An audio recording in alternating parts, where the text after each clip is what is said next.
We were 29 and just both really just fast tracking on our careers. And I came home one day and just kind of said it loud to myself, is this all there is?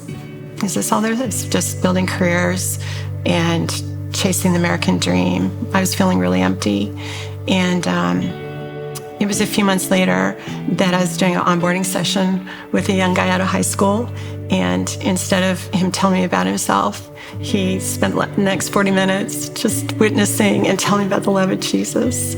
Chris dragged me off to church, and I got saved. And I went to get a check out of the checkbook and to write, because I was going to need to buy something. And I looked in there, and there was all these checks for like $500. I go, what is this? And she goes, well, I was tithing, and I just got saved. I was like, what's tithing? And she goes, well, it's giving 10%. So I'd agreed to it, and 9 months later, Chris was about to have our first child's son, and we were really committed and purposed to have her stay at home with our son.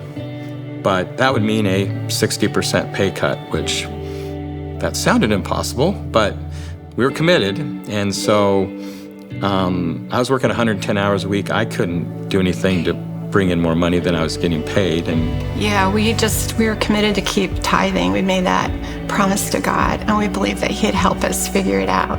Just then, this was right during around Desert Storm, they needed more neurosurgeons in the Navy, even if it was only to backfill for the ones that were already on active duty. But you got paid $1,000 a month for doing that.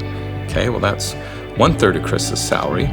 And then that research I was doing in Boston turned into some patents through the University of Washington. And they called me and they said, Mike, if we're going to do this company and raise money, we're going to need you to be the head of the scientific advisory board. And I said, okay. And they said, now we're a small startup. We can't pay you very much. Really, right now, we can only pay you $2,000 a month. And I'm sitting in my head going, are you kidding me? And I sat there, okay, that'll be great. Thank you very much for that. I'm glad to do that. And I got in the car and I called Chris and I was like, we've just made up our whole salary in the last 3 months. That all your money that we left on the table when you came home to stay with Sean, God's blessed us with this other opportunities to kind of make us whole again so we wouldn't be struggling as bad as we were. But that was all in the midst of still tithing. And I think during this time, we couldn't afford to eat out or go on vacations or give each other gifts or anything like that. But there was this joy and contentment that settled into our hearts. The Lord just put that there, and we continued tithing through that whole period of time. He was faithful. We saw His supernatural ability to help us in our finances by having put it all in His hands.